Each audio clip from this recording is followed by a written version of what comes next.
Regarde, j'ai une idée très simple. Tu prends le Saint-Esprit, tu le mets dans une boîte, tu fermes bien comme il faut pour pas qu'il puisse échapper quand même. Et puis après, paf, voilà. On met ça à côté, on le ressort quand? Le 24 mai 2026. Pourquoi? Pour la prochaine édition de la Pentecôte.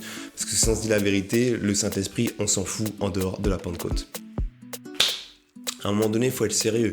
La Bible parle de la communion avec le Saint-Esprit. Nous, on ne cherche plus une communion avec le Saint-Esprit. On cherche quoi? On cherche un contact avec le Saint-Esprit. On cherche un toucher. On cherche une expérience ponctuelle, particulière, à un moment donné. Et puis, si on ne l'a pas fait les autres jours de l'année, on va le chercher quand même à la Pentecôte. Mais c'est pas comme ça qu'on avance dans la foi chrétienne.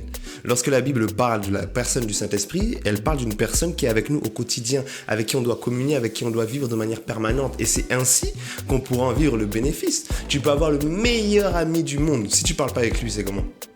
Si tu n'échanges pas avec lui, c'est comment? Si tu le connais pas, c'est comment? Si tu n'es pas en relation avec lui de manière quotidienne, tu ne vas pas pouvoir bénéficier de ses conseils, de son amitié, de son argent, de son aide, de son soutien. En fait, il va te servir à rien. Et le Saint-Esprit, c'est pareil. Ça peut être le meilleur ami, mais si tu n'es pas en contact avec lui, ça sert à rien du tout.